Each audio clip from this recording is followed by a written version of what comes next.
What would you do in the following situations? Number one, you wake up one morning with the flu. Raise your hand if you would stay home and rest. All right, ma'am, why would you stay home and rest when you have the flu? You don't want to get everybody else sick. Who would go to work but avoid socializing with people? And why would you do that, sir? Kind of in demand at work. In demand at work. And who would go to work but socialize only with the people you do not like? What have we learned? Different people have different reactions to the same situation. But what if I were to ask, not what would you do, but what should you do? Is there a framework we can use to determine the right thing to do no matter how other people happen to react? The answer is yes. And since the question, what should you do, is an ethical one, the solution lies in 5 basic principles of ethics. Criticism at its best is about bringing out the best in other people.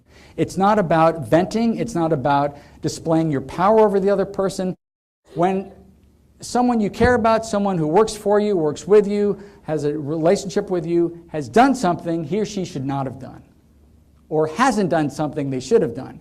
And so it's only natural to be upset, to be disappointed, to be angry, but the ethically intelligent solution is to harness that anger and channel it in a way that is focused on helping the other person be the best they can be.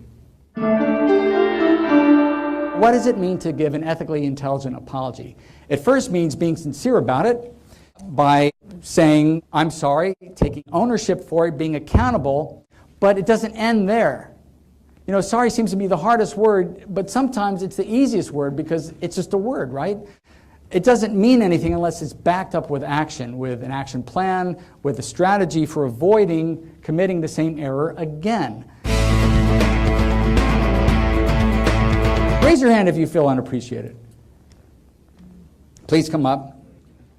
Mario and Christy are feeling unappreciated, but we're going to change that by giving them the loudest standing ovation of all time. Come on.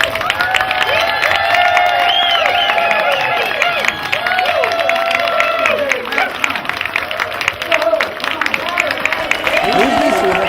I want you to take a look at Mario and Christy as they go back to their seats. Do you notice a difference?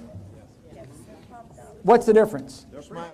They're smiling. They don't look miserable any longer. You made their day. And in fact, I'll bet for several years, they're going to be talking about the standing ovation they got at the Imagine Theater in Novi, Michigan, simply for being themselves. Now, I want you to look around the room. Do you notice a difference around the room? Because I sure do. But when I called you to action, you focused all your energy on making Mario and Christy feel better. And when you saw that it paid off, it made you feel better. This is the only take-home message you need. Why should we be ethically intelligent? Why should we lead a life of compassion, of kindness, of being fair? It's the right thing to do.